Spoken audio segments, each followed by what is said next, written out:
Hello everyone. Today we are going to start a new lesson of chemistry, that is lesson number 18, pollution of air and water.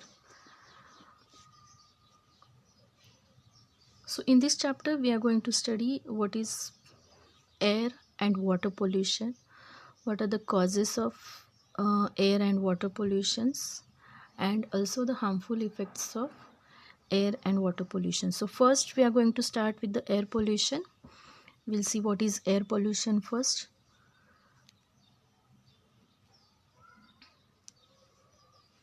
Air pollution is defined as the presence of materials in the air in such a concentrations which are harmful to man and his environment. An undesirable change in the physical, chemical, or biological characteristics of air is called air pollution.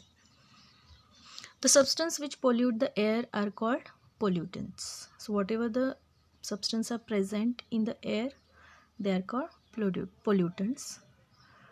Aerosols, particulate matter, metallic particles, carbon monoxide, sulfur dioxide, hydrogen sulfide, nitrogen oxide, nitric oxide are the major air pollutants. You can see in the textbook also it is given. First we'll see carbon monoxide.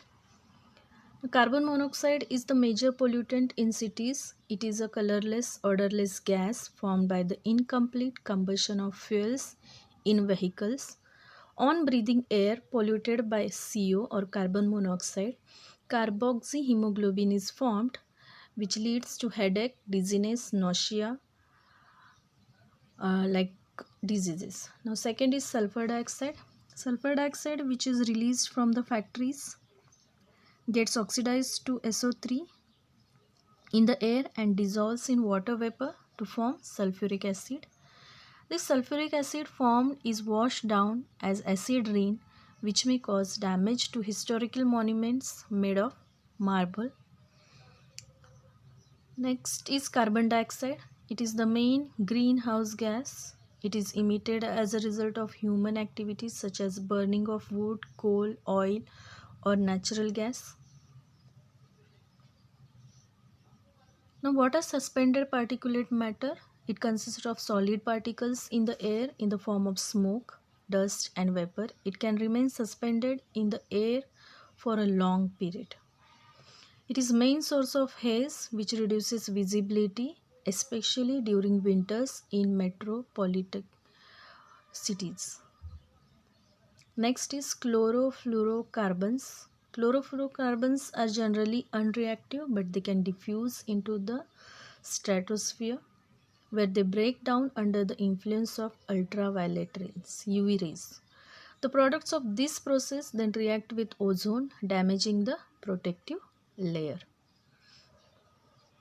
Next is nitrogen oxides. The presence of nitrogen oxides causes smog, that is smoke plus fog is called smog, and acid rain. They are emitted from burning fuels. Nitrogen oxides can cause respiratory diseases.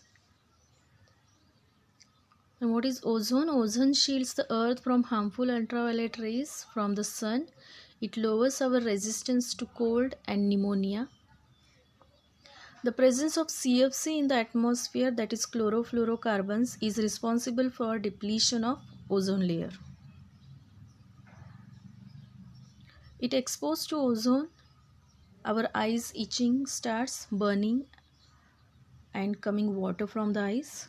Now next is what is fly ash. Fly ash, the thermal power generation through the combustion of coal produces minute particles of ash when we burn the coal. It is commonly called as fly ash that cause serious environment problems. These particles consist of silica, alumina, oxides of iron, calcium and magnesium.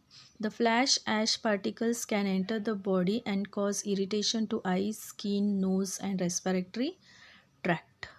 This indoor air pollution caused by aerosols, paints, acids for cleaning toilets, objects from recycled plastics and many other things.